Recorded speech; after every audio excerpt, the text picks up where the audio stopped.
Ethiopia, the second most populous nation in Africa and one of the fastest growing economies in the region. Yet it remains one of the poorest nations in the continent. The government of Ethiopia set out to change that by expanding infrastructure to transform the country into a manufacturing hub, to create more jobs, raise incomes, and encourage investment. But economic growth on its own is not enough to reduce poverty. The market systems around them must be built in a way that they enable poor people to find their way out of poverty. Introducing Enterprise Partners, a market system development program funded by the Foreign, Commonwealth and Development Office that works with the Ethiopian government to enable inclusive economic growth. The M4P approach creates lasting gains for the poor by developing viable, responsible, and scalable strategies that lead to sustainable, accessible, inclusive, and better performing business environments. The market systems approach is absolutely right for Ethiopia because it's about creating sustainable growth and sustainable jobs. And specifically what we look at is the whole system of the businesses that create the jobs, the customers, the suppliers that buy to the businesses, the government that makes rules and regulations, the banks that finance. It looks at the bigger picture.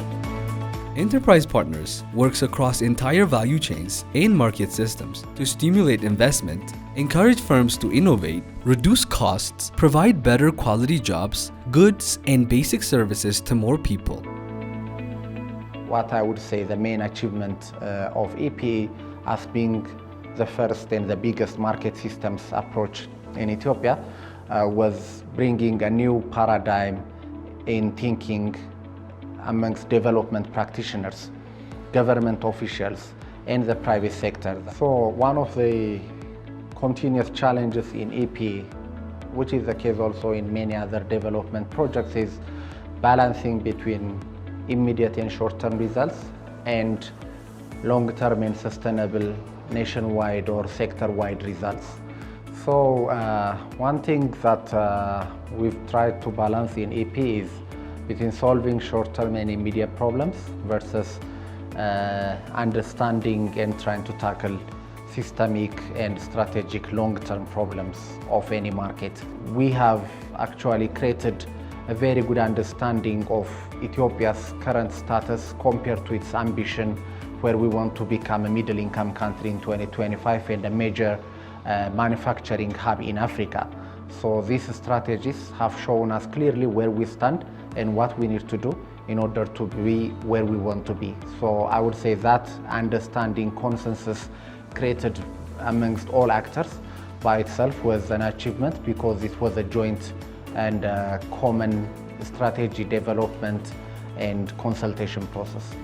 Our flagship public-private partnership initiative of creating a viable market-driven labor system that screens, grades, sources, and trains industrial workers is now being implemented at a national level. The hipster intervention was one of 5 interventions that EP implemented in the Awassa Industrial Park to create a conducive labor service market to attract, train, and retain workers inside the industrial park. Our diversification strategies, product and process improvement interventions, technical and local capacity building have helped drive the market competitiveness of Ethiopia's horticulture sector, leading to a new product offerings, increased production, rise in export capabilities, adherence to international quality benchmarks, and stronger links to global markets. In order to address the severe constraints and challenges faced by the Ethiopian leather industry, we created an evidence-based roadmap and facilitated its implementation in partnership with the government.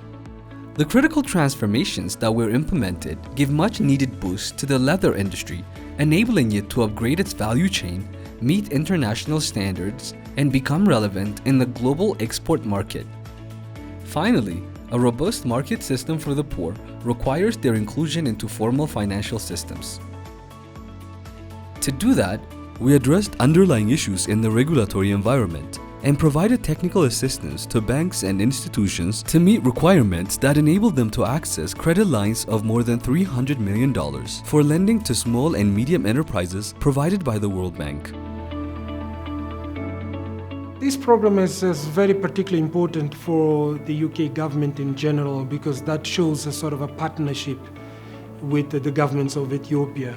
And I think initially when the government of Ethiopia embraced the industrialization agenda, I think the UK government really put resources to support the governments of Ethiopia in that agenda.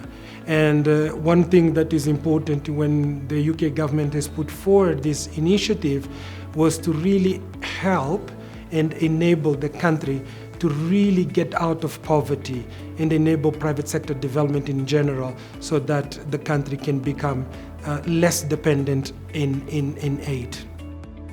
The project has generated £29.5 million in sales, £294.7 million in investment. It also supported 48,861 formal jobs, of which 75% are women. It increased the incomes of 28,292 households in total.